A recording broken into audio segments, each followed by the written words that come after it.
Tonight, desperate journeys. Russia's war on Ukraine means hundreds of thousands of people are seeking refuge across Western Europe. It was around 5 o'clock when we heard the sounds of explosion, and it felt like it happening in a backyard. Russia's continued shelling is blocking people's escape routes. Also making the headlines, overcrowded and bad for our health. A family of 6 crammed into a 2-bedroom flat tells us the council needs to find them a new home. Golden glory at the Winter Games as Scotland's skiing brothers triumph at the Paralympics. And the good cop turns bad. Martin Compston goes to the dark side in STV's new thriller. I'm Gordon Cree in Edinburgh. And I'm Kellyanne Woodland in Glasgow. This is the STV News at 6.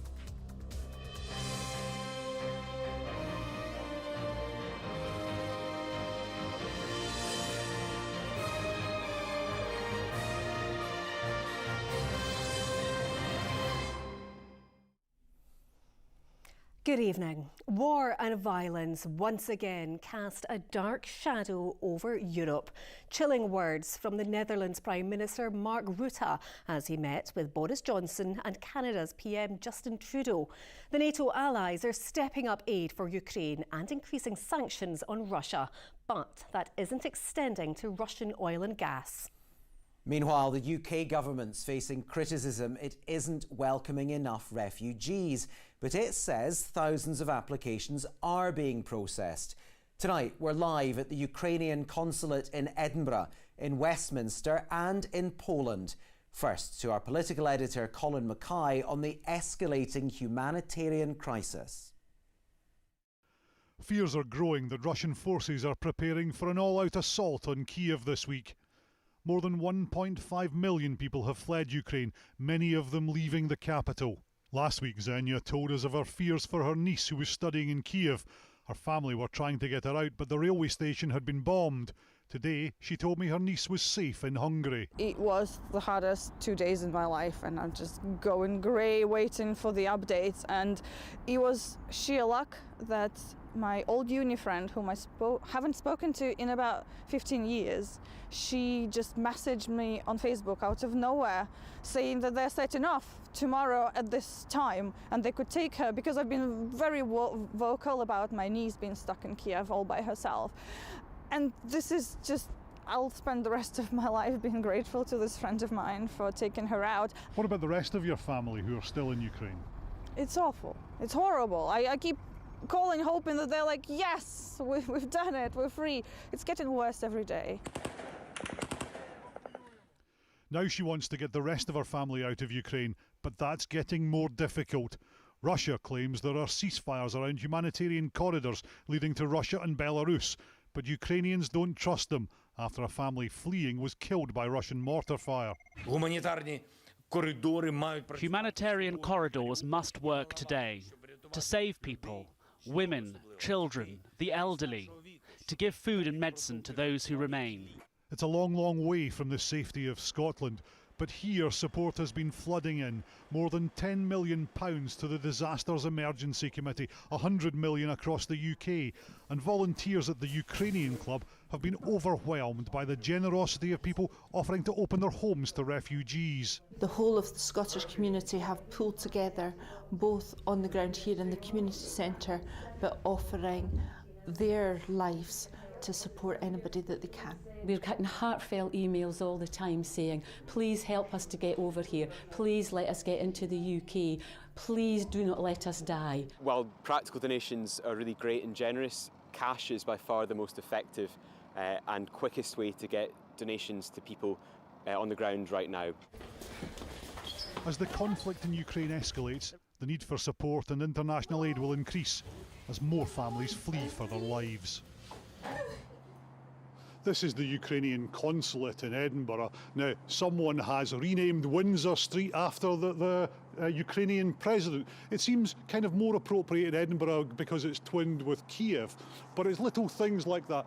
Things like the blue and yellow traffic cone on the statue in Glasgow. Speaking to Ukrainians in Scotland today, they say that lifts their spirits a little bit, particularly when they see, like the rest of us do, the horrendous pictures from their home country every night on the television. But the other thing that's lifted their spirits is the overwhelming generosity, not just of the people of Scotland, but of people around the world.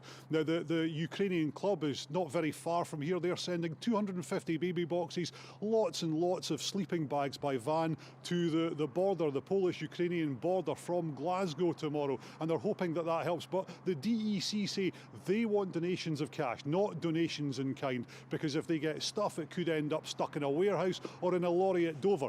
But if they get cash, then they can get exactly what they need and get it where they need it. OK, those efforts will continue for now. Colin, thank you. OK, well, let's go to Westminster now, where the Prime Minister is facing more pressure to make it easier for those escaping the conflict in Ukraine to come to the UK. Nicola Sturgeon says the UK government is not doing anywhere near enough to help refugees. It emerged yesterday that only 50 family visas had been granted. Live now to our Westminster correspondent, Catherine Sampson. Catherine, a lot of criticism of the Home Office's response today. Yes, look, we know that over 1 million people have now fled Ukraine, but so far the Home Office, number 10, can only give that 50 figure in terms of visas granted. Now, this morning, the Prime Minister said that figure was not correct, but he was not able to provide an alternative, simply saying that thousands of applications are being processed at the moment. At the moment, there are 2 routes to come here.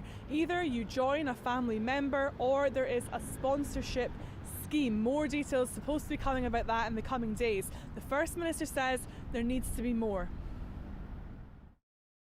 We're working closely with the UK government. In many respects, the UK government is taking many good decisions, but on the issue of refugees, for example, it is not going nearly far enough. And to have only so far issued about 50 visas compared to more than 1,000 by the Republic of Ireland is indefensible. And I'm calling on the UK government again today to open the doors of the UK to people fleeing Ukraine, needing sanctuary, and do what Ireland is doing and deal with the paperwork once people have arrived here. Let me be very clear. What we won't do is have a system where people can come into the UK without any checks or any controls at all. I don't think that is the right approach, but what we will do is have a system that is very, very generous. As the situation in Ukraine deteriorates, people are going to want to see this country open our arms to people fleeing persecution, fleeing a war zone.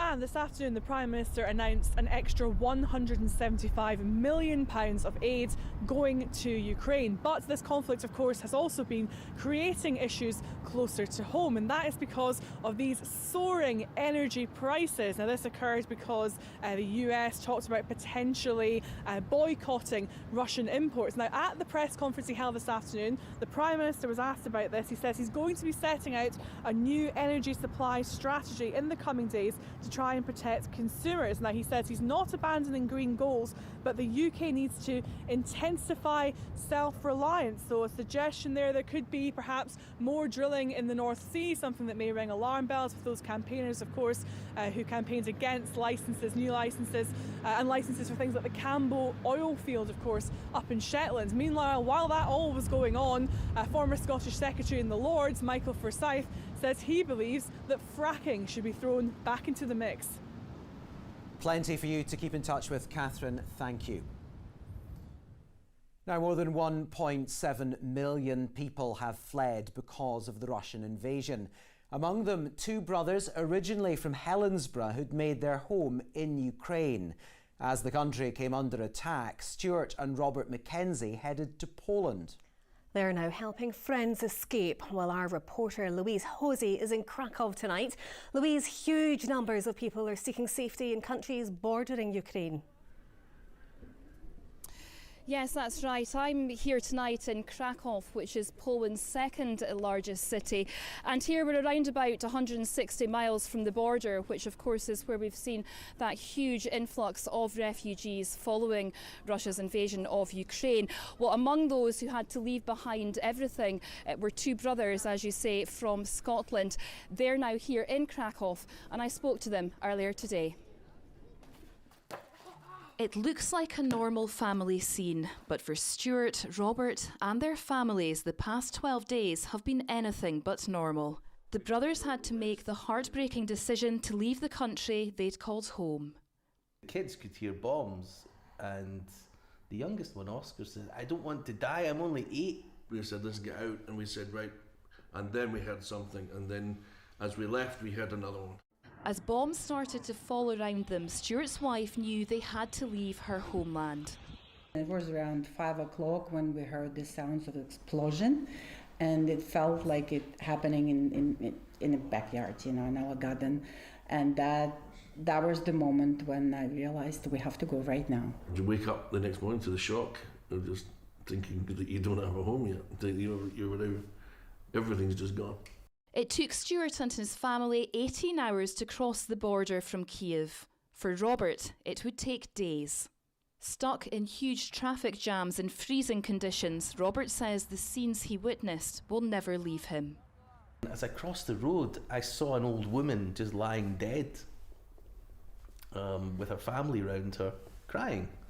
The brothers have now rented 2 houses in Krakow. They hope it will only be a temporary measure. Everyone wants to go back to Kiev. It's a huge, big family community there. That's the plan, but we don't know if that's going to happen. It's just horrifying. The streets that we know, the cafes that we knew, the buildings that we, all just there's such a beautiful, clean city, and we don't know what we'd ever go back to.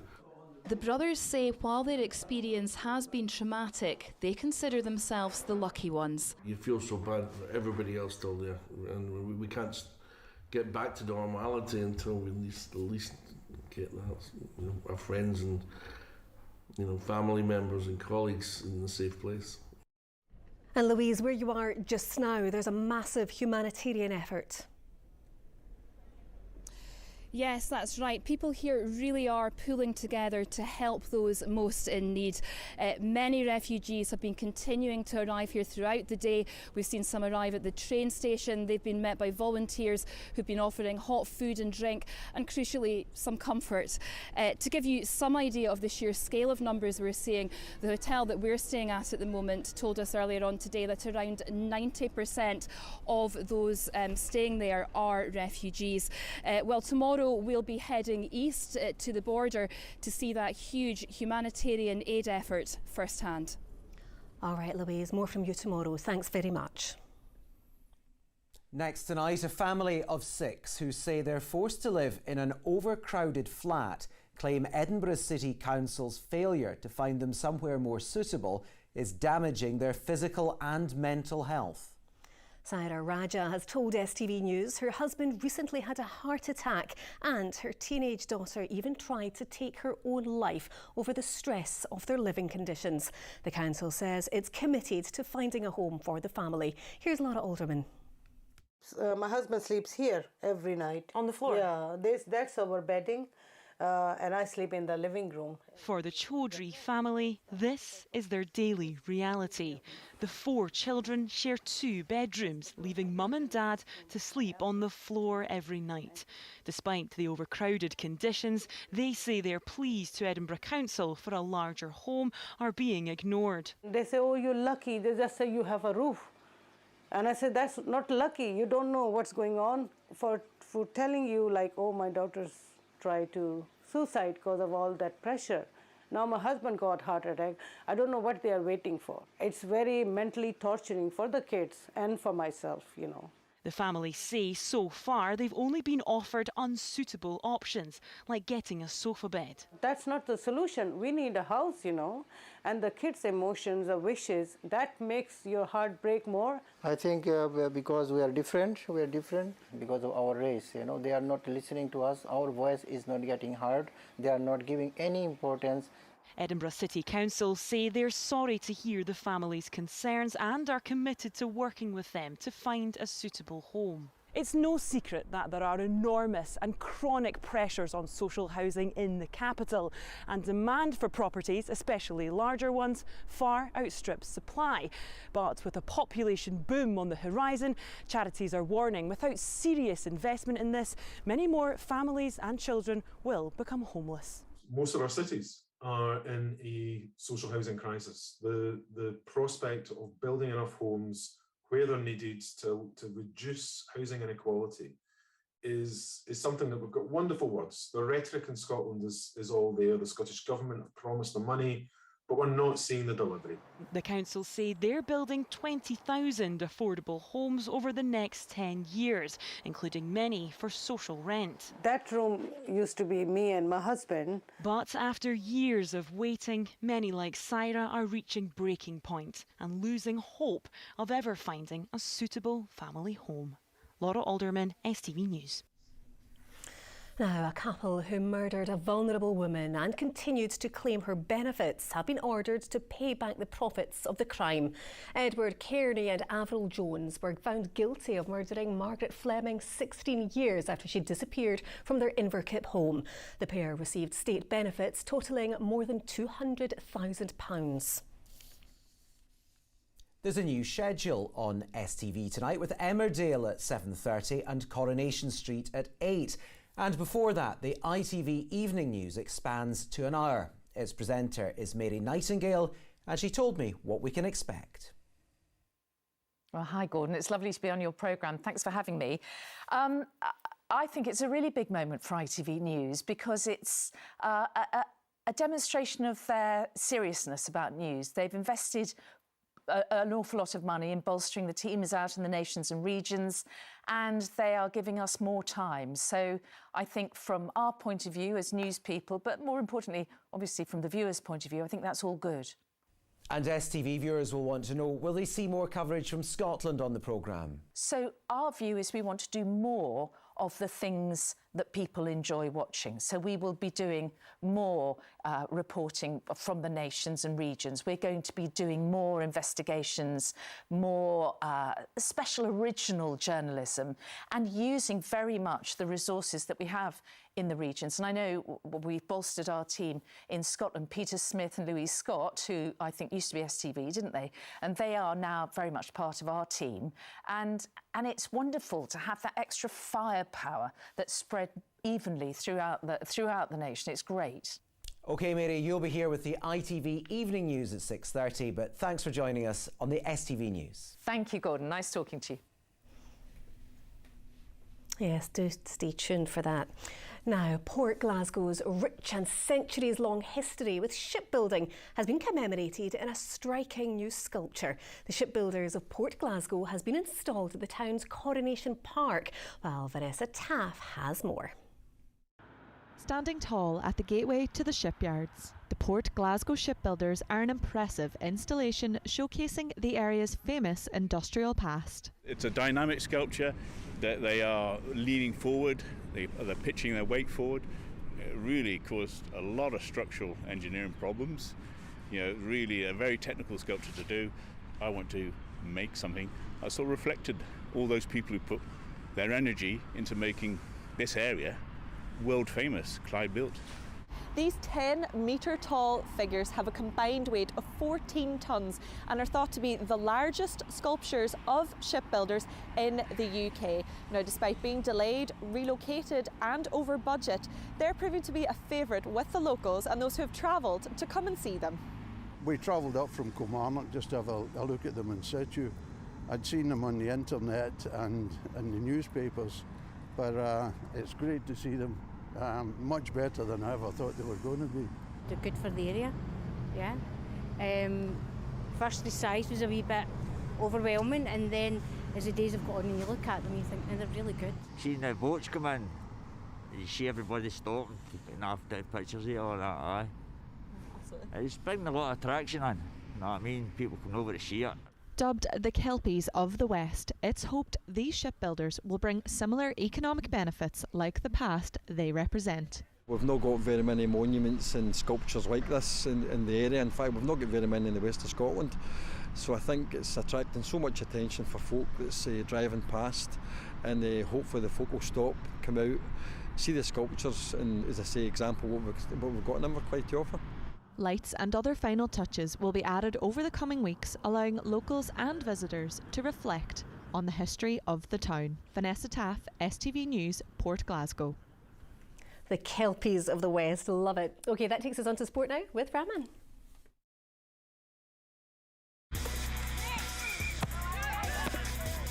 Get your fill of the action. STV Sport, sponsored by Papa John's Pizza. Good evening. James Forrest says Celtic stamped their authority in the title race as they restored their 3-point lead at the top after a 3-1 win in Livingston. It comes after Rangers secured a narrow victory over Aberdeen. And as Ronnie Charters now reports, 2 former Old Firm title winners expect this season to go down to the wire. Another game down, just 8 to go.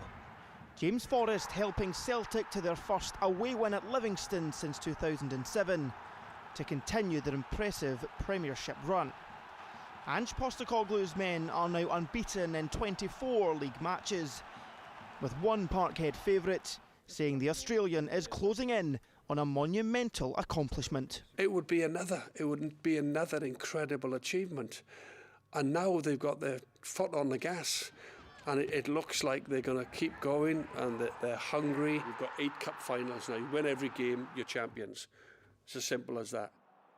Just 24 hours before, Kemar Roofe helped Rangers edge past Aberdeen at Ibrox. For the last 2 league games, Giovanni van Bronckhorst's men have struggled, winning by a single goal.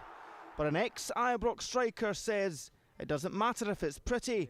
3 points is the be-all and end-all. Points over performance all day long. This stage of the season, you just grind out results. You peak on good performances, hopefully, as you've done from Dortmund, and roll that over to another good performance. But if it doesn't come, it doesn't come. Ronnie Charters, STV News. Paralympics history maker Neil Simpson says his flying start to the Games has been beyond his wildest expectations. The 19-year-old skier, alongside his brother and guide Andrew, won bronze on the Beijing slopes today to add to the gold he won yesterday. Here's Sheila McLaren. Another day, another medal for the skiing siblings. Neil Simpson, guided by brother Andrew, came third in the vision-impaired Super Combined event in Beijing this morning, a day after clinching gold in the Super G. And the delighted teenager admits it's been a dream Paralympics debut so far. Beyond our wildest expectations coming out here.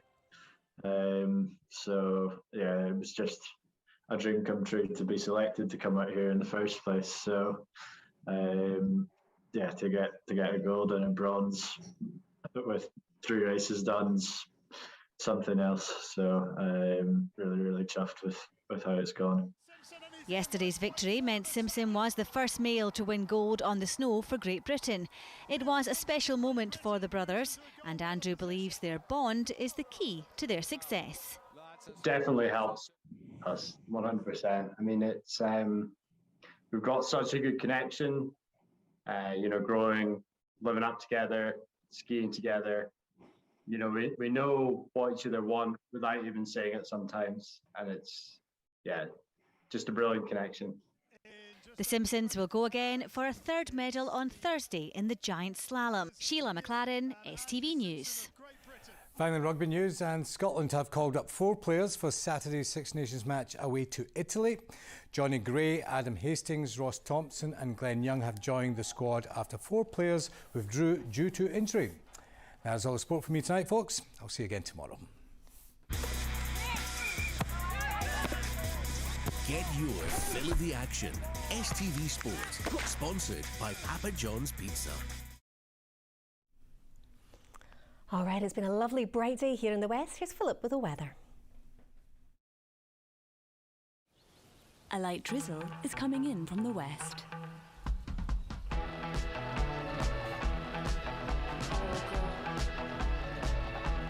TUI Blue Hotels, sponsor STV Weather. Well, at the moment we're seeing this large area of high pressure that gave us that beautiful weekend clearing eastwards, and it does mean that things will be turning unsettled by midweek, wet and windier. By the end of the week though, we've got low pressure moving in from the northwest, and that will unfortunately keep things quite changeable as we head into the weekend. Back to just now though, and as we head through this evening and overnight, we're continuing to see some quite strong gusts across the far west. Further inland though, the winds are light, it remains dry, and we'll have plenty of clear skies, so that allows the temperatures to drop away once again, leading to a widespread frost.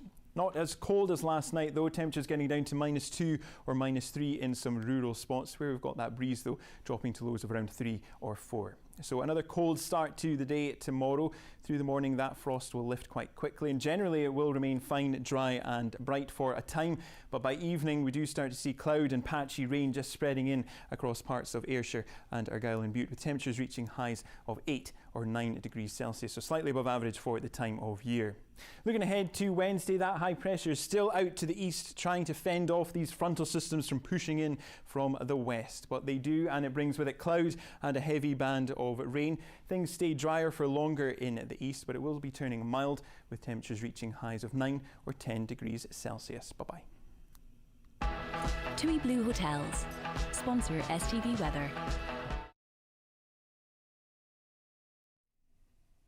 And finally, new thriller Our House begins on STV tonight at 9 with Greenock's very own Martin Compston in one of the lead roles.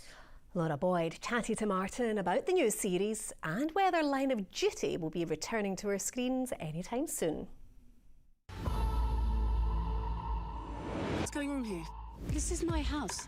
Our House, the gripping new drama starring Tuppence Middleton and Martin Compston as couple Fee and Bram begins tonight. The kind of drama opens with her coming home and her house being emptied, strangers moving in, and her husband and kids have disappeared. So you see it's kind of from the off a thriller, but it really does kind of pack like an emotional punch. What is it? Tell me. Nothing, okay? It's nothing. Bram, not going to lie, started off hating him, loved him a wee bit, hated him again. He is a complex character, isn't he? He is. The challenge was trying to make him likeable, because on paper he's really not. It's probably one of the good reasons I was able to keep my own accent, because I think as Scots have got a wee bit of charm in us. This charming man is also set to go back to where it all began, as the Glasgow Film Festival celebrates 20 years of his first ever movie, Sweet 16, on March the 13th. I mean, I owe them everything, you know. They took a chance on me. In some ways in my career, I'm trying to get back to that 17-year-old kid, because I was absolutely fearless. What did your friends make of it at the time? They still don't take it serious, to be honest. They see other actors or something go, they kind of subconsciously go, oh yeah, they're real actors sort of thing. They don't quite classify me. Even my dad still doesn't take it seriously. Hopefully Martin's dad got his hands on a ticket for the special Q&A event he's organised with his Line of Duty castmates in aid of Ardgowan Hospice. Like Ardgowan Hospice is something that's really close to my heart. You know, I've been a patron for a while. They looked after my Uncle Joe in his last days, and who else to go to but my Line of Duty crew. And again, that's one of the reasons I love them. They didn't hesitate. My dad would kill me if I didn't ask this, right? Will we get another season of Line of Duty? Maybe. We always take at least a year off so that the dust settles, so we can just see, one, if there's an appetite for it, which clearly there is. I think so. Which we're delighted with. And then Jed will just see if there's a story to tell. I mean, after the hospice night, I'm sure there'll be a conversation had. All right, I'm back with Scotland Tonight. And we're both back here tomorrow at 6. Good night. Bye-bye.